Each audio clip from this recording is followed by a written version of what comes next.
That's right. And something inside me just said, no, that's enough. That's enough. Right. You don't need to go any beyond this point. Right. So I listened to it, and I just decided to, Just add yourself into take it to a different course of action. One of the things we do in our lessons is teach people how to change their set points or erase them when it's necessary. Yeah, that's right. Why don't we do that right now? Great. Okay? So, Keely, go through the procedure. Do you have to assess where your set point is first? Let me think. I haven't done it in a while. I just say what I've done that's worked in the past is I visualize the set point that I want. I visualize my ideal weight. Okay, let's take yours. What's your ideal weight for you? My ideal weight is around 120. And what's your weight now? At 128. Okay, so you're going to visualize yourself at 120? No, I'm going to lower my set point so that I won't go below, say, 115. Okay, so I'm lowering my set point. Well, my ideal weight... See, right now, my set point, I'm going to test what my set point is right now, and it's around 125. So I want to lower it. That's interesting because my set point is around 125. And, yeah. I'm 5'11" and I weigh 145. Right. So I can lose weight very easily because my set point is way below. My ideal weight is 140. Right. Right now. It might go up if I build more muscle. Okay, I get a lot of support when I'm 120. People tell me I'm too skinny, but that's how I feel good, and that's how my body feels best. Okay. Does your boyfriend tell you you're too skinny? He's always telling me I'm too skinny. So he likes my body. He thinks I look good, so he'll be okay with whatever I am. Okay, okay, now show us. I want to watch your finger as you get your set point to 120. Yeah, I've been lowering it, and that's why my finger's still up there. Okay, so the up finger means that it's not quite there yet? Yeah. It'll lower when it gets there. Yeah. Actually, I just lowered it to 110. Oh boy, okay. Ross, do that on camera now and hold your hand up. And yes. Do you think you could do first of all test what is your ideal weight? What is my ideal weight? And start mentioning numbers and see where you get a signal. Okay. 50, 51, 52. Are you talking about 150 or? He's talking about kilograms. No, excuse me. I'm talking in kilos. Okay, that's okay. No problem. So 51 kilos. I didn't know we were going to do this movie on the metric system. I would have brought my table of, conversion table. Excuse me, I'm sorry. It's okay. Well, you're in Italy, so I guess you guys, that's what you use the metric system.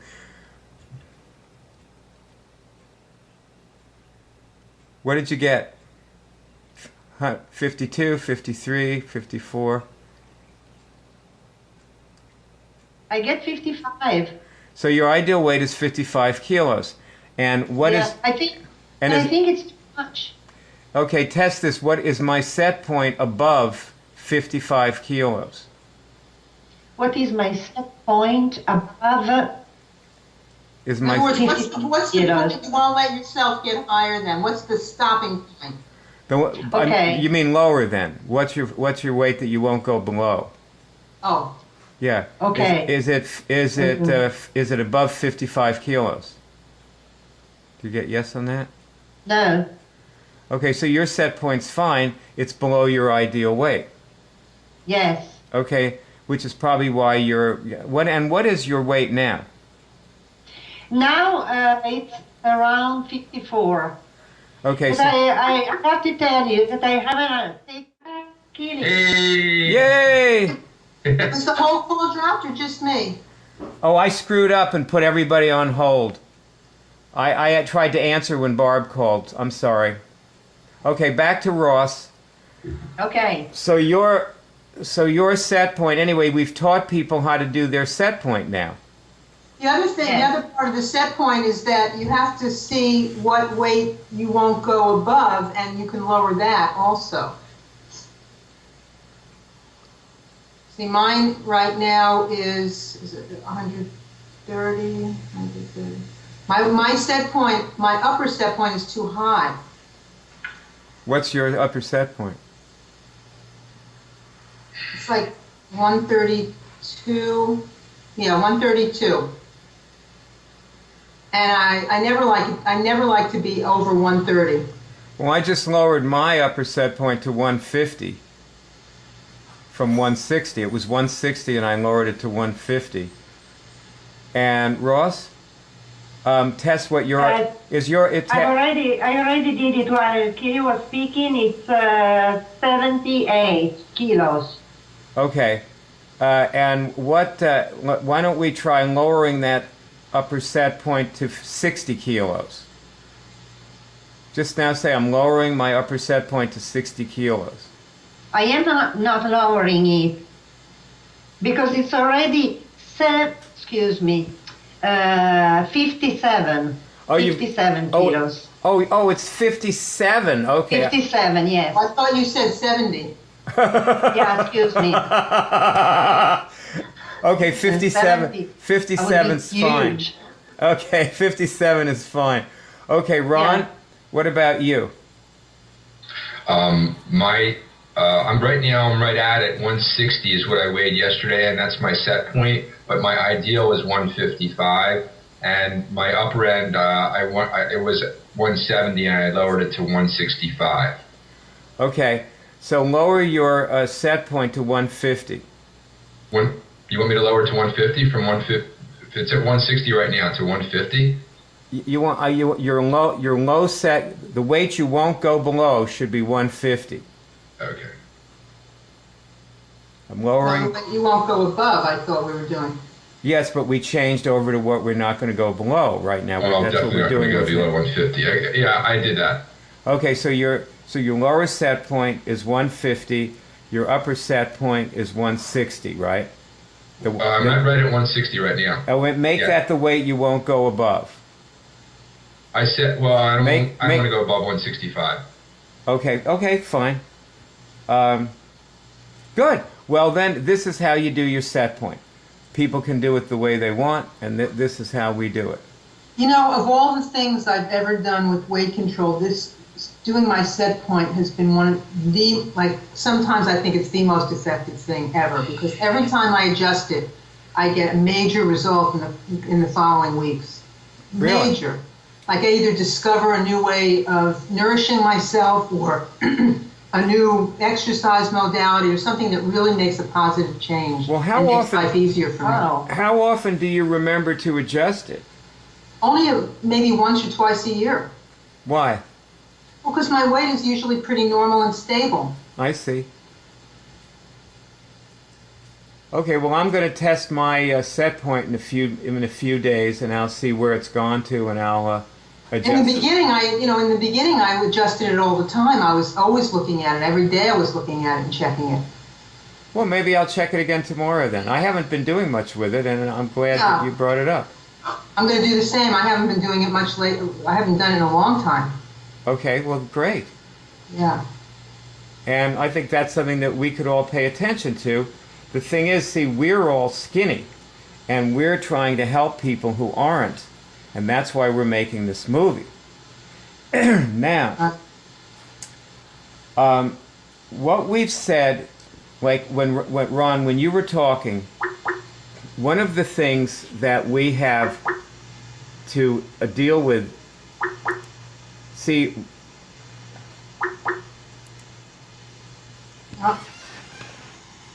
It is.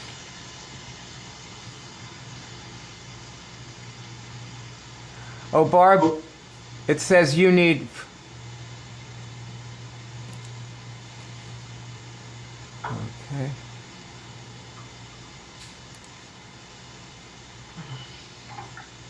Barb, you there? Barb? No, are you on a computer? I'm on a phone. Turn on your camera. Did I thought?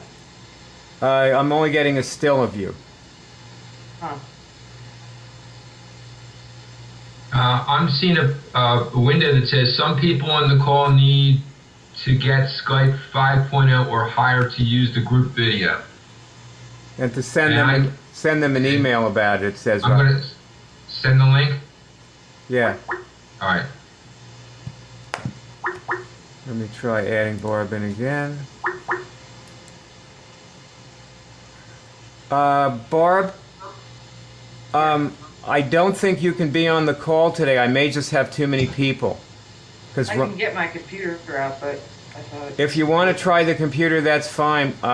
The camera was working just fine the other day. The call was great, and now it's not working. I think maybe I'm sorry, then give me 5 minutes so I'll get the computer. The problem may be on my end. I may just have too many people. But go ahead and try the computer and call back, okay? Okay. Hang up that now. Hang yourself up, Barb. I'm trying to. Hold on.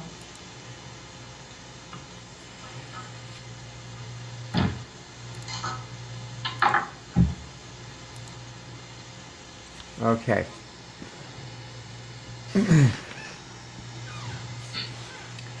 Okay. You were talking about rhythm, Ron. You were saying, What? yeah, you were saying that you just stopped eating late at night. Yes. That is not a function of diet, it's a function of rhythm. It's when you eat. You discovered that when you eat can do as much for you as what you eat. Yes. Yeah. I just found as a rule, if when possible, not to eat after, like, for myself, like 8 o'clock at night. And that, because I get up pretty early, so, you know, I don't want that sitting in my stomach. If I'm drowsy and I have to go to bed, like, you know, right after I eat, that's not a good thing. I found that for myself. I mean, I think in general that doesn't work for most people as well, but I know that definitely doesn't work for me. Well, this is how we control metabolism. We control metabolism with rhythm. There are 4 things that we use to control metabolism, and one of them is rhythm. 2 of them are diet and exercise. 1 of them is rhythm. Does anybody remember what the other ones are? Keely, do you have the list of them up there? In what you ingest, what you expel. Oh yes, the other one is pooping. And also things like, when I wake up in the morning, I massage my gums with my toothpaste, and I'm expelling toxins when I do that. I don't use any toothpaste. I just use my toothbrush, and sometimes I use my vibrating toothbrush, and I just expel whatever is built up overnight. I also brush my tongue. You still brush your skin? And I brush my skin every morning, another way of eliminating. Because when you brush your skin, you're stimulating your lymph nodes, and your lymph system expels things faster, which is one of the functions of your lymph system. So these are the 4 things that control metabolism: diet and exercise, expulsion, and rhythm. Rhythm. Yeah, rhythm. So now that we've said this, we're going to focus on one of those things in this call. And the thing we're going to focus on is everybody's favorite, which is diet. And for us, diet includes everything we ingest. So it's not just food, it's air, it's supplements, it's vitamin pills, it's mineral supplements, it's colloidal mineral drinks, it's psyllium husks, it's coconut, ground coconut or coconut water. It's Well, non-physical things too. like how people tell. Yeah, yeah. The people that you're with can be toxic and cause you to put on weight. Right, or you don't have a support system, or, you know, your environment. Well, one thing that I have found, like, I've been trying to help Franny lose weight. And one thing I've discovered about Franny, is that Franny allows people to interfere with her rhythm. Keely, I think you should disconnect and reconnect yourself. Yeah, I just noticed that. Okay, that's okay. Anyway, and like you know, she'll make herself available to somebody when she should be napping, and also there's something in her rhythm that causes her to be off balance in a way that then causes her to not like exercising. And I'm not sure I have a complete handle on that. But if I'm going to ever help her, I'm going to have to get a handle on it. That's all I can say. I'm going to really have to get a handle on it. So, and so shall she, of course, but, you know, it'd help her if I did. Keely, you look good now. There you go. And so now, the thing is that with diet, like we were talking about the diets that you've all done, and you've done, you know, among the bunch of us, there's a whole bunch of different diets that we've done. We've done raw foods, we've done macrobiotics, we've done the Pritikin diet, we've done the drug diet, we've done the Food combining, Atkins, Atkins. Fit for life. South Beach. Fit for life, South Beach. Yeah, we, like, among the bunch of us, see, and of course I had 75 people on staff, and I knew all about all the diets they were doing, because all we ever did all day was share about our health. And so among all of us, we did everything. We had health workers who were our assistants, who did naturopathy, chiropractic, acupuncture. You know, I had a lot of DOMs who were my assistants, chiropractors who were my assistants. I used to go to the chiropractic fitness center every morning and get chiropractic adjustments, which they did gratis because I was their teacher. And then I did Pilates afterwards, and I did massage there, and all kinds of things that they offered in the fitness center. You know, and we've been members of health clubs and so on. But there's something that all diets have in common, which is that diets all involve eliminating things, and sometimes, usually, they involve adding things. That's what every diet, no matter what it is, it can be so different, but it's going to tell you to eliminate something, or it's going to tell you to add something. Yes? We all with it? We all, all together on that? And those are our two weapons. And if we just translate those words, what we get is we get fasting and supplementation.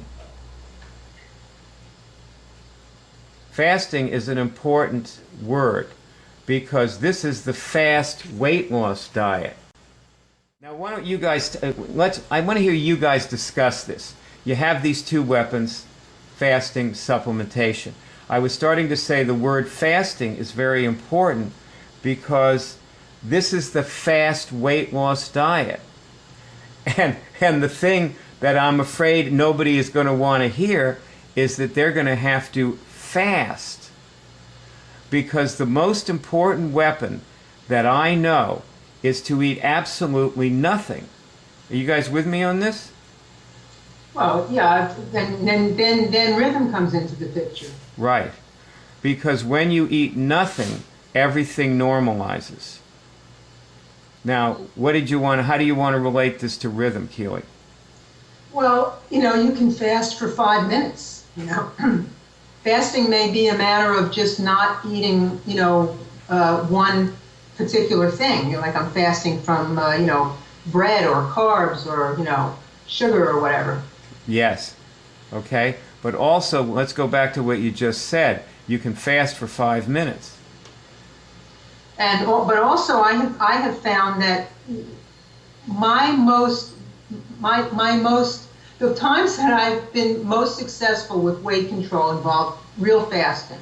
Either the fast once a week for a year, or for many years I just fasted every Friday or Saturday on grapes, and I ate nothing but grapes for 24 hours. And I loved doing that. And that, It's fun, isn't it? oh, it's wonderful. Yeah, it's wonderful, really. And whenever I've suggested that to someone, they love it too, If they do it. when they do it. But sometimes when you suggest it to people, they don't love it. They go, oh, no, I don't want to do that, you know. No, I have never had that experience. Every single person I've ever suggested to flips over the idea. Either they love grapes anyway, or it never occurred to them that they could do that. And I've never met a person who had any problem with it. Okay, well, Not fun. you may be about to meet some, because when people here see this movie, they may write in saying, you know. But let's go back to what would a 5-minute fast look like? And I just had a picture of it. Let's say that you have this amazing meal in front of you and you're eating with a bunch of friends and they all start. A 5-minute fast would be you don't start for 5 minutes. You sit there and watch them eat without eating anything. Either that, or or you just slow down in between and you stop for 5 minutes, which would be a big breakthrough for me, because I tend stop to, for 5 minutes. Once I get going, I don't stop. That's interesting. Okay, you could stop for 5 minutes. What would it look like? What do you? It could also look like not having waiting for 5 minutes till you eat a different type of food for the sake of food combining. And then what occurred to me is that, when you're fasting from something, you have to be with yourself and notice how you are, because one of the reasons that people eat dysfunctionally is to make themselves feel good. And you have to be willing to be with whatever was there in place of what was going to give you the pacifier. That's and then right. when that happens, you always come out better. Like either you make a discovery or you find that you can do it or something like that. And that's a very important thing that happens with people who have problems controlling their weight, is learning that type of control. Yes. Well, what do you think? Like, let's say a person is losing weight. They've committed. They want to lose weight. So what they do is they go out to eat with other people almost every night in these really fancy restaurants, and that's caused them to put on weight. And suppose this person decides that when he goes to a restaurant, he's going to do a 5-minute fast. He's just not going to eat when the other people start. He's going to time 5 minutes while they're eating, and he's going to sit there and watch them eat and not eat anything. What effect do you think that will have on his weight? I can see that affecting his entire rhythm. So rhythm is a huge factor in controlling metabolism. Do you think his metabolism is changing while he's sitting there not eating? Yes, absolutely, and I test yes. What about you, Ross? What do you think?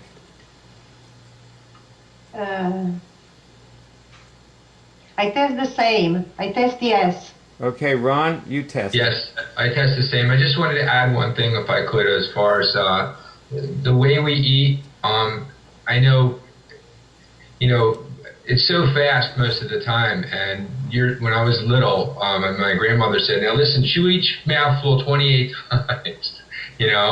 And there's something to that. Basically, it's eating consciously. If you can just concentrate on the actual food when you're eating it and really breaking it down, you can just be aware of it, and I think that will slow you down. That will help in your breaking it down and in your elimination ultimately. The first intentional fast I ever did was the macrobiotic brown rice fast, and one of the components of it was you had to chew each mouthful of rice 40 times. That's rhythm. Yeah. Right. It's the equivalent of sitting there and not eating. Right. That's right. Chewing a mouthful of plain brown rice 40 times would drive a lot of people crazy. So what we're saying to the person watching this is what we're trying to train you to do, you are our Prince of New England, is we want you to change. We're trying to train you to change, to become a different person.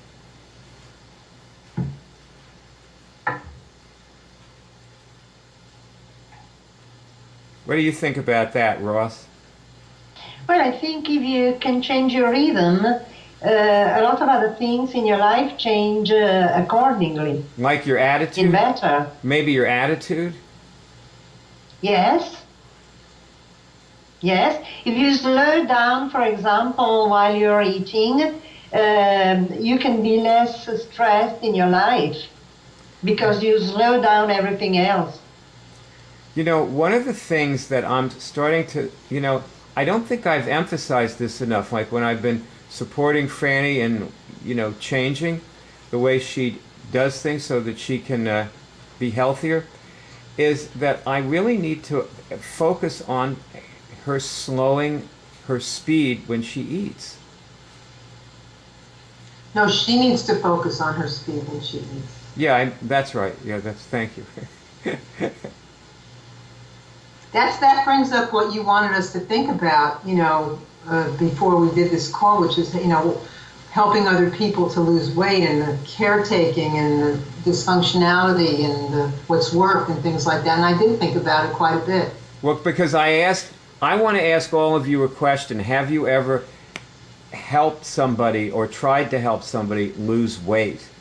And I asked this of Keely yesterday, and she was thinking about it. So why don't you tell us your horror stories, Keely? Well,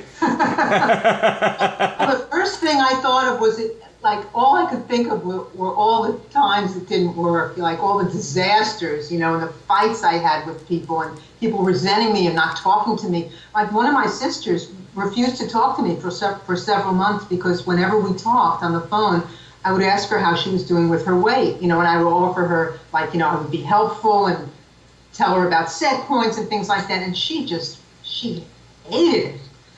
And for a while, she didn't want to talk to me. What happened then?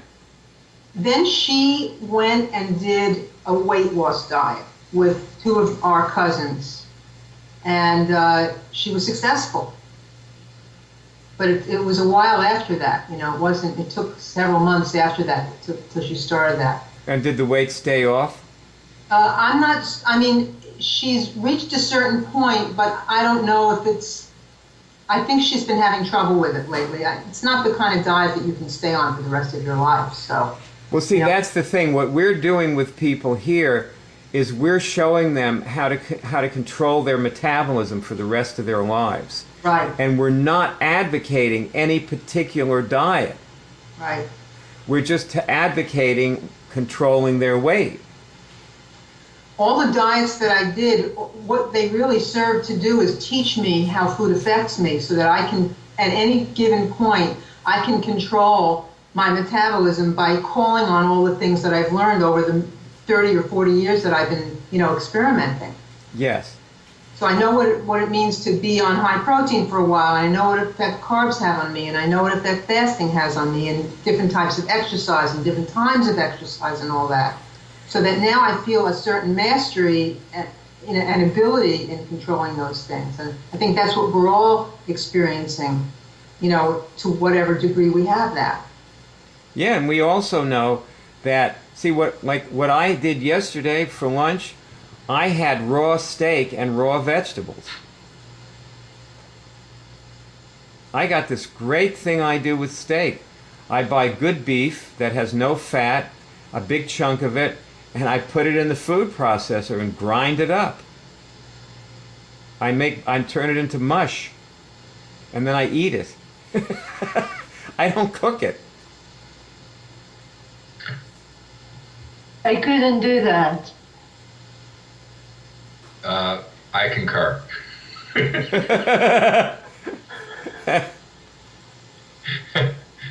Well, one thing about grinding it up is because our intestines are so long, and the animals that were designed to ingest meat or other animals, they have very short digestive tracts. And our digestive tracts are very long. That's right. Which are not ideal for digesting meat. But when you grind it up, it makes it more digestible.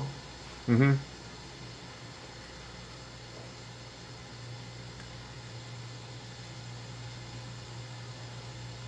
Ross, what do you have to say? Well, the only time I try to help someone to lose weight It was many years ago, and I didn't know about IMMUNICS at the time. So I tried to help this lady using EFT. First of all, I told her to imagine herself going into a shop and seeing something she liked and she wanted to buy, and to take that item of clothing and look at the tag of the size and imagine seeing that it was at least 2 sizes lower than what she usually wore. Mm-hmm. And then I told her to go to the changing rooms and try it on and see it was still large. And so she had to ask the shop assistant for a lower size. And she was very happy with that. And then I tried something else and I told her, now imagine a big salami in front of you and you're cutting a few slices and they are in front of you, yes? Do you see them? Yes, yes, she told me, yes. Okay, now we are going to tap together to try to stop your desperate need of eating that salami. And she refused to do it. And so I asked her, do you really want to lose weight? Yes, but I want to eat salami. And so, I mean, it was hopeless. And I couldn't do anything.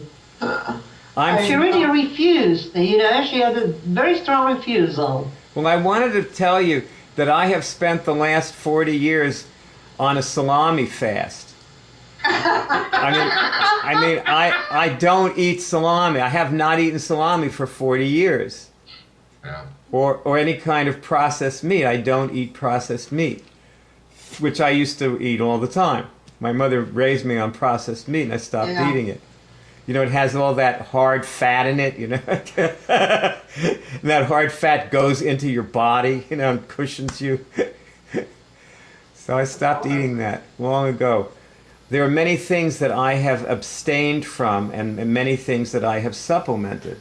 But certainly, you know, to not cook meat, like I don't cook meat generally. And to do that has been, that's, what would you say that is? Rhythm, elimination? Is it? I would say it's fasting. It's fasting from having cooked meat. And whatever, you know, components you're not putting into yourself by not cooking it. Yeah. Well, somebody once said that cooking something is basically oxidizing it. It's oxidation. Cooking is oxidation. Plus, you know, raw meat has enzymes in it, and that's why the animals that eat meat, you know, dogs don't do well on dog food because dogs were supposed to eat raw meat. Yeah, dogs don't cook their meat if they can help it. Right. So you're getting the enzymes that the meat has when you're not cooking it. Right. That's right. Uncooked meat is full of enzymes. So see, what the person listening to this needs to know is that their major weapon is fasting. This is like, fasting is the tip weapon for control of metabolism. The quintessential way to control metabolism is to stop eating. Don't eat anything. Ron was talking about all. not eating after 8 o'clock. That's a fast. That's a type of fasting. That's right. I knew a girl in high school who decided to stop eating after 5 p.m. and she lost all her weight that way. She said she didn't change anything else. Marcy Gold, and she was totally successful. Mm-hmm. She just stopped eating after 5. Right, period. And it's kind of easy, you know, when you make a decision like that. It's much easier than having to decide what to eat after 5. You make good decisions. It's just easier to stop all the decision points. Pretty simple. Well, years ago, I was living in the East Village in 1969. Guy came to our house, to our apartment, and he sat down and he was talking about macrobiotics. which was the diet at the time. Everybody was getting into macrobiotics in the 1960s. You know, Shah was still alive then, the founder. He was a great man. And anyway, this guy, I don't remember his name or anything, but he sat down and he just started talking excitedly about macrobiotics. That's what people did in the East Village in New York. They went over to people's apartments and talked, you know, about whatever the thing to talk about was. Right. And that's how you picked up girls, you know, in those days. So he was talking, and one of the things he said is that during the night when you're sleeping, you eliminate, and this is the rhythm. See, rhythm determines elimination. These four things are not separate; they are one thing. They're metabolism. So when you go into the right rhythm, you're eliminating in a way that you don't eliminate when you're in the wrong rhythm. Like, see, if Franny allows her rhythm to be disrupted, then she will not eliminate properly. So he said that you're eliminating, and if you just, in the morning, if you just don't eat anything, you know, everybody says you should eat a good breakfast. He said, no, don't eat a good breakfast. He said, don't eat anything for as long as you can. Go until the late afternoon if you can, and just try to keep eliminating, and your body will naturally select the toxins it needs to expel and get rid of them. So what do you guys think about that? Well, I think that would work for somebody like Franny who has a lot of weight to lose, you know, but in the end what would happen is her rhythm would eventually develop so that she got on a more normal cycle, and she was eliminating at night, you know, at like after 6 o'clock is when you're supposed to start eliminating. Right. And she would eliminate from 6 o'clock at night to 6 o'clock in the morning so that when she woke up, she could exercise and then have some, you know, have a good, healthy breakfast that would, you know, plus there are certain foods that work better in the morning, you know, afternoon and night. There's that whole school of, you know, Ayurvedic medicine that teaches you about sattvic and rajasic and tamasic foods, and that's another whole thing with rhythm, is learning what to eat when. Yes.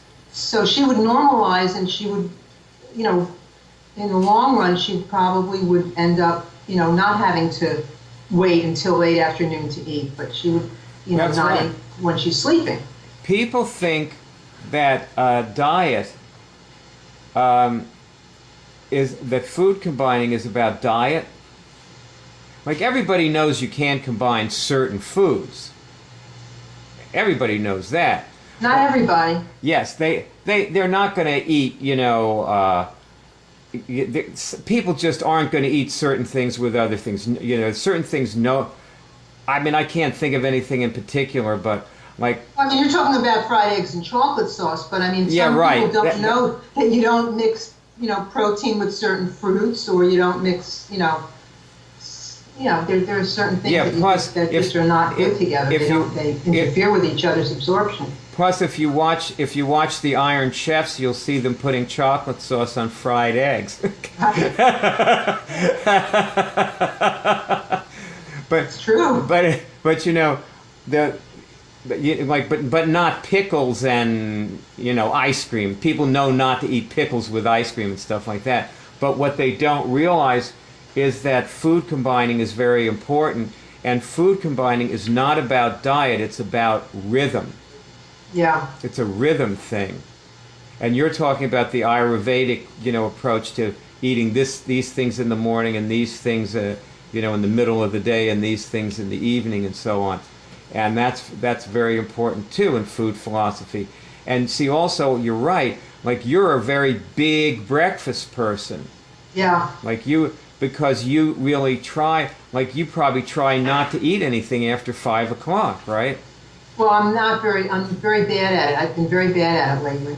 I've always been very bad at not eating at night, and I know it's good to do that, and I've always had a problem with that, so, and I need to really work on that. So when you eat at night, do you wake up ready for breakfast bright and early? Yep. So somehow you've... I can always eat breakfast. So somehow you've reset your rhythm so that you can eat at night, but you also seem to eliminate pretty good, and you Yeah, wake and also up. I won't eat in the morning before I exercise and before I've done my yoga. So you never eat before you exercise and do yoga. And, Yeah. Sometimes I eat before exercising, but I will never eat before yoga. well, see, And I do yoga every morning. see, that's another thing. What exercise is obviously a form of elimination. Yeah, And definitely. I had such a big realization. I was reading a book, and in a book there was a character who was talking about discovering that exercise was not about staying fit; it was about eliminating toxins. And that I just like kind of woke up when I read that. Yes. And I just started approaching exercise completely differently. Yes, because, see, people always talk about burning calories, but what they don't realize is they're also burning lead, cadmium, mercury, things that are locked in their cells are coming out and being eliminated. Right. What do you guys have to say about any of this stuff, if anything? Well, what I was thinking, it's hard because we have schedules and things, but what I was thinking was if we can, when possible, just really eat when you're hungry, not by the clock, because we're so used to schedules and breakfast, lunch, and dinner. But in an ideal world, we just eat when we're hungry. Yeah. And that's difficult, I think, in the long, overall. But I think when possible, if you could just do that, say, hey, I'm not really hungry at 8 a.m. when I normally eat breakfast. So just pass on it.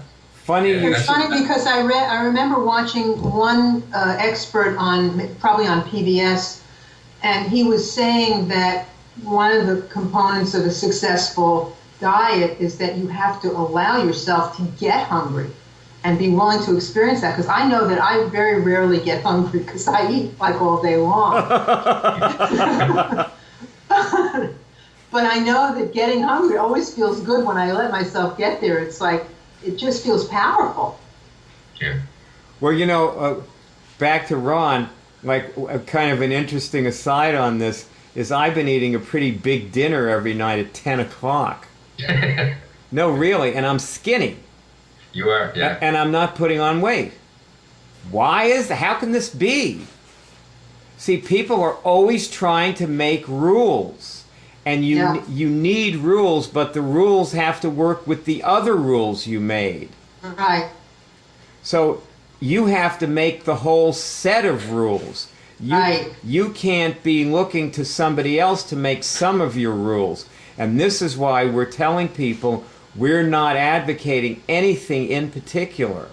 And that's why testing is so important and why we teach people testing and why it's the basis of everything in our web college. Yes. What we're advocating is you be in control. And it seems like what I've got here is I'm videoing people who have a degree of control. So your degree of control is high enough to keep you at the weight you want to be at. Like we've been successful for years. Like Ron, you did your weight thing and kept it off. Yes. And so have the rest of us. And Ross, what do you have to say? Well, I'm not a breakfast person. I've never been. And as I told you before, once I used to have breakfast with a cup of black coffee, black Italian coffee, which is stronger than American coffee, and a cigarette. And now I don't do that anymore. And I think that having meals at a specific time is also a habit. For example, we always have lunch at 12:30. It's not my choice, but my husband wants to eat exactly at that time. And I know that in the evening, sometimes it's at 6 in the afternoon, 6 p.m. And I'm not with him at that time because I'm at work. Usually, I skip dinner because I come home late and it's too late to eat and then I go to bed. You know? That's right. So usually I fast from dinner. So, okay, so that's your approach. That works for you and with your And job. also, I read recently, I've been reading in a couple of different books, people have been saying the same thing, that for some people or at some point, you know, having a regular time to eat is very important and works for certain reasons. My husband would go crazy if he didn't eat at his specific time, you know. It can get That was the dangerous. reason they were talking about. But yeah. Is your husband disappointed when you don't eat the food he cooks? Yes. Because he wants to cook for you. Yes. Yeah, Because usually he cooks and I make him a lot of compliments. You know, like, wow, this pasta looks beautiful. I bet it tastes even better, you know. And he's very happy. And I had proof of this just at lunch today because I read something about emphysema and diet. So I told him, look, Robbie, I want to have this diet. I want to give it a try. So practically, I'm not having sugar or substances that can transform into sugar and grains. And he looked really disappointed. And he told me, so you are not going to eat pasta? And I said, no. Ah, okay. And he didn't tell me, no, you can't do that or anything like that. He sort of accepted it, but I could see he was really disappointed. And he was even looking sad. Aww. And I'm sorry, but I'm going to do it anyway. Well, you I see, want to give my lungs a chance. where you see this is the diet, the emotional diet. You see, there's something over and above all of the things that control metabolism, these four things. The thing that's over and above them is spiritual health. Right. And if your spiritual health is weak and you cannot handle making your husband unhappy when you don't eat what he cooks, then you're going to be a fat person and very unhealthy, and you're going to end up making him really unhappy when you die of some disease that you didn't have to die of. No, I'm going to make him unhappy. You're going to make him a little unhappy now so he can be happier later because he has you around for longer, right? Sure. But you see, you're finding ways to manage it. Like, I like what you said about telling him how much you appreciate it and how beautiful it looks, because that and you know, that's something that's a giving thing, and you know, because he does want, and he wants to give to you. You know, it's a beautiful thing. Yeah, which I appreciate. Right. I need to take a 5-minute break, but I still... I'm sure. So that was a long time ago. Oh, yes. And it was also thanks to your advice. I really, really appreciated it. You were very nice to me and to my cat. And I think Musetta is very grateful to you. Oh, thank you for saying that. I really... It's true. It's simply true. Yeah. I think I still have your email because I printed it. Wow. And yes, because I was very grateful. Wow, thank you. Thank you. It mattered. It really mattered. I'm glad. Well, it's nice to hear somebody out there is grateful. I mean, Keely has helped so many people who never even thanked her. You know, it's because Keely helps people every day. People write to Keely every day about, like, they need this or that, you know, with you know, they can't test or they can't get a signal, or that how do I cure my you know, acne or whatever it is, you know. And Keely's always writing to them and writes them detailed emails. Yeah, I get phone calls too. And you know, it's just nice to hear somebody say thank you. I think it's very important to be grateful.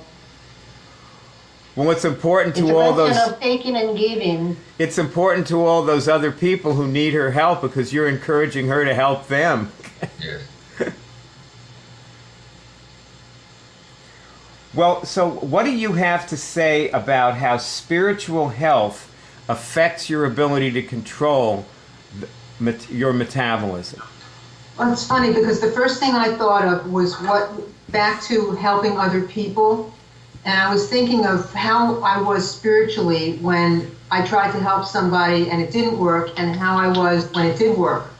Because like the times that I've suggested great fasting to people, I remember just being very light about it and not being in any place or trying to change them or help them or anything. And that's a spiritual, I was in a different spiritual place than when I was on the phone with my sister, like haranguing her about how she's doing and all that. Okay. Well, Franny has been trying to help me do better with coaching her with her weight, and she is really helping me. So what has she told you? Well, not to harangue, which is what you were just talking about. It. You just reminded me of it, And also, she hasn't said this, but she's implied it, that if I don't feel like helping her, I shouldn't. I should only do it at the times when I feel like it. And not when you think you should. When I'm really relaxed with it, that's right. Yeah. Like not to try necessarily to catch her messing up, but just to be when I feel like helping her, then to just move it onto that, Yeah, because then you're not caretaking. Yeah, and also, like, it's much easier for me to be spiritually healthy that way. Yeah. It's not spiritually healthy to overextend ourselves. Right. Like, don't help people if you don't have time. Don't help anybody if you don't have time to help them. Like, if you just got to be helping yourself, just do that. Right. So what else? What do you guys have to say about spiritual health affecting how you control your metabolism? It's funny because I remember when I was doing that 1 day a week fast, when I was fasting every Sunday on water, when I was young in my 20s, and it was a spiritual day for me. That's what got me through it, because I liked feeling that way. Well, so the interesting thing is that if we simply eliminate eating anything, one of the things that balances is our spiritual self. Well, whenever you're going to make any choice that, life-changing choice, whether it's weight or anything like that, I think if you look to your higher power, to God, or how you relate to your spirit, I think that's so helpful to get you, get you jump started, because you're asking for assistance, that you really need, because That's just to do it. True. That's so true. It's tough to do something, life-changing without knowing that you've got someone, your higher power in your corner, which is there all the time. It's just you really need to go to it and just really trust it's there. Point. That is such a good point. Because you need something to take the place of what you're eliminating sometimes. It just helps. So yeah, it's better to replace, let's say, cigarettes with God than cigarettes with heroin.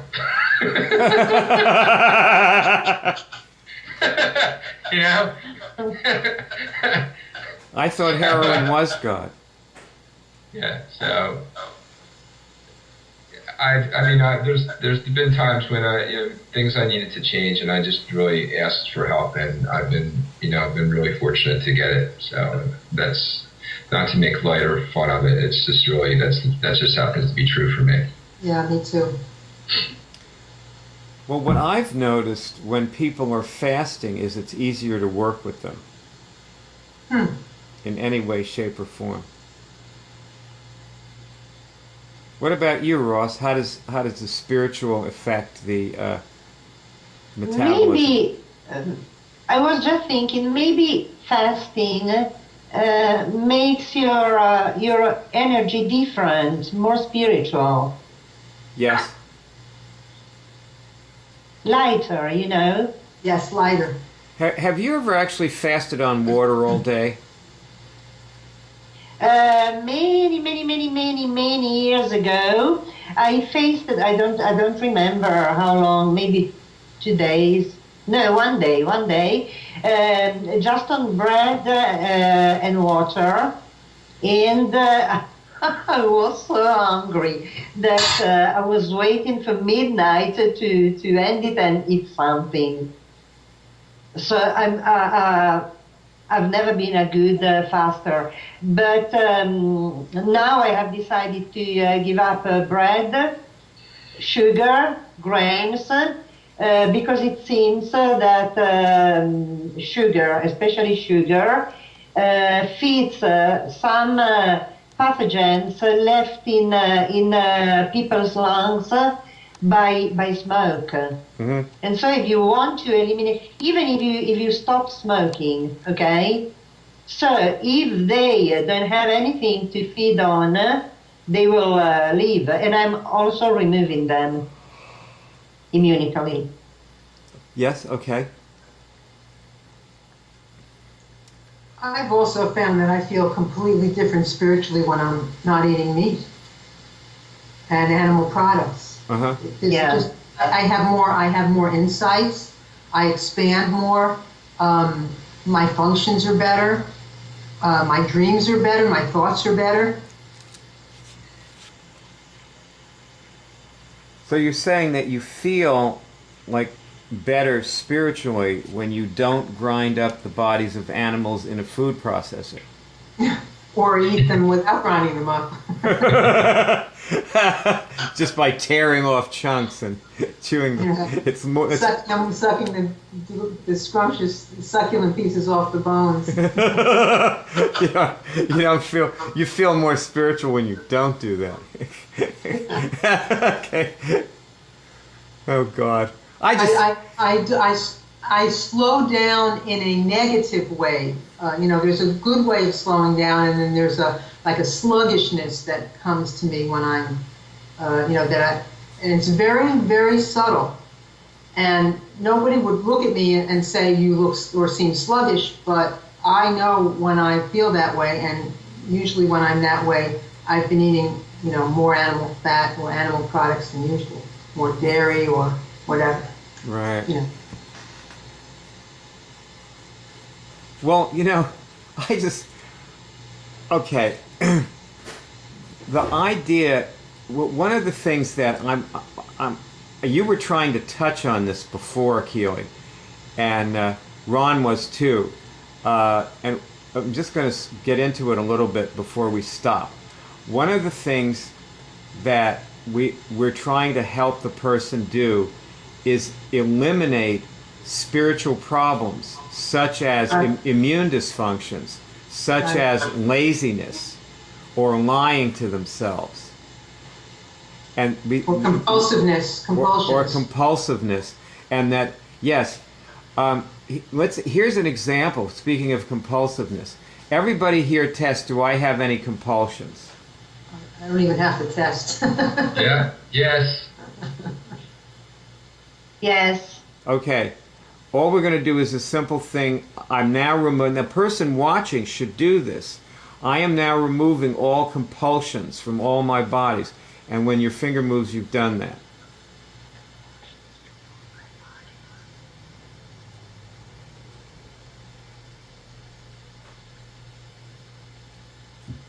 And just let's say when you get yes. I'm still doing it. So Yes. I could probably, my finger could probably move all day with the amount of compulsions that I have. Okay. Does anybody feel any different? I feel lighter. I feel like smiling. Yeah. And you are smiling. I feel like I'm in an emptier place. Okay. This is what we'll end with today, is this emptier place. This will be the end of our movie. And I want to thank all of you for helping people cure things in this movie. This was great. Yeah, this is really good. Yeah, I really appreciate you, Ron. Thanks for coming. Oh, Yeah. I was so happy to be here with you guys. This was fun. Really contributed a lot. Thank you. Okay, a whole difference in how it feels too. Really, your energy is fantastic. Thanks. Well, you know, before I go, I have this story that I feel like telling you, okay? You want to spend a minute and listen to my little story Yeah. to share Of with you? course. Yes. Okay.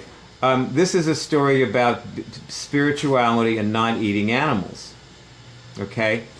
And years ago when I was in LA, I was probably 1993, I was doing a meeting. It was a kind of a guest event, and I invited people to go out to dinner with me afterwards, because I would always go to my Chinese restaurant after these things, which it ended at 9 o'clock, so there was plenty of time to go out for Chinese food, and because the Chinese restaurant's open till 3 a.m.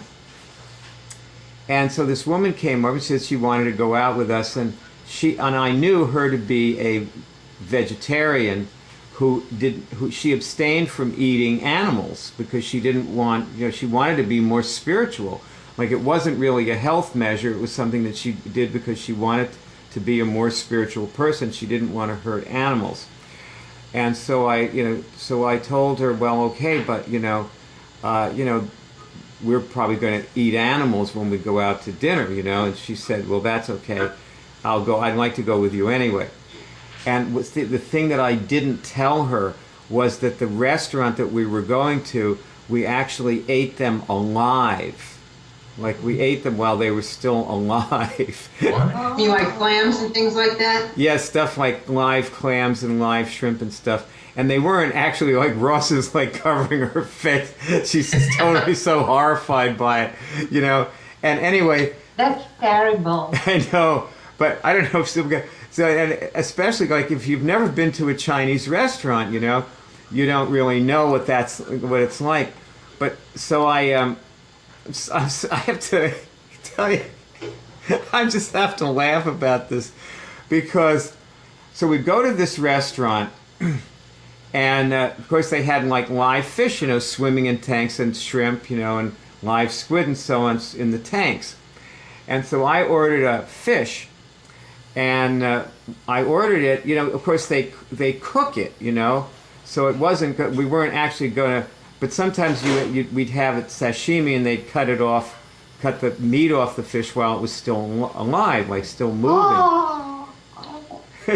Dear, I know, it's just, this also was true of the sushi bar that I used to eat in, like that this guy would sashimi this fish while it was still alive, there are a lot of places like that. And everybody at the sushi bar would sit there and watch, Oh, God. I know, it just kills you, Well, anyway, so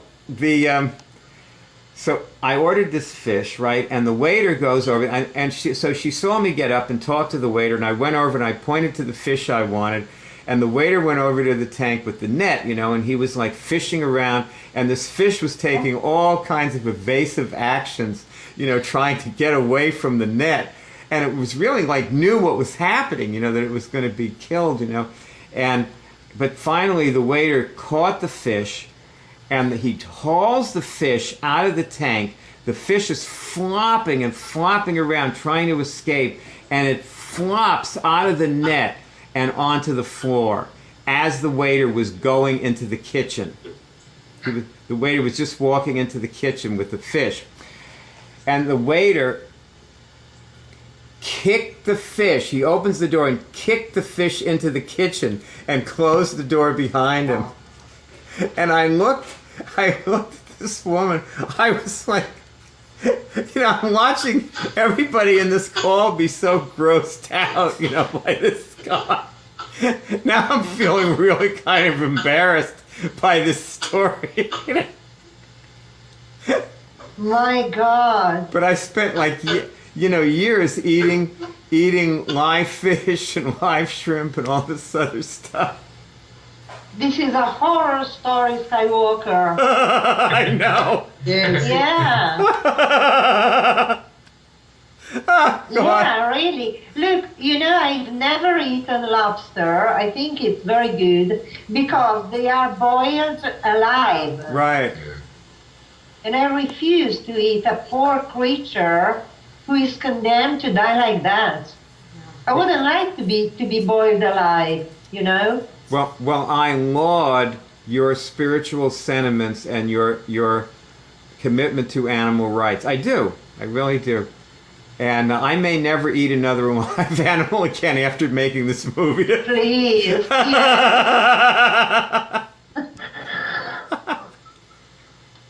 But I must say, as far as lobsters go, neither Franny nor I ever like lobster for whatever reason. Like we like all kinds of like raw fish, I like raw lobster. But you know what? Just tell you one more little story. When I was in the Florida Keys, I had a lot of lobsters under my dock. And I love raw lobster. And you need to have a small lobster to have raw lobster. So one day I went out and I caught some lobsters and put them in an ice chest. And they were, they stayed alive in the ice chest pretty well. And then I was gonna eat them, and I picked the lobster up, and I realized first that it kind of trusted me, like it let me pick it up, and then it was trying to defend itself by moving its feeler back, and I decided I didn't want to eat them because I sort of felt like I was in communication with them. And so I went and I threw them back in. And I never ate lobster again after that. Well, that's why a lot of people don't eat meat, because they don't want to take in the spiritual components of an animal that was slaughtered brutally and painfully. Yes. I know. And most animals that we eat in this country have been slaughtered that way. Well, that's really true. Yeah. And it's something to think about fasting from. Right. Doing a fast of, animals that are slaughtered brutally. And with that, I thank you for a wonderful... What else? There's just one more thing that we ought to do. I want you to test, have I taken on anything negative while listening to these stories? No. No. Ron gets I no. don't know. I got to know. Okay. So am I feeling light, clear, free, and happy now? Yes. Yes. Ron? Yes. Yes. So we're all feeling free of the the negative sanskaras of thinking about eating meat, which Yeah, because you altered your spirituality while you were telling the story. Yes, thank you. I did. That's true. Actually, I did. Good for the fish. Good for the fish. All right, guys. Thank you all for a wonderful movie. We will meet again soon. And you. Bye, everybody. Bye. Thank you. See you Ciao. later. Ciao, ciao. Ciao, ciao, baby.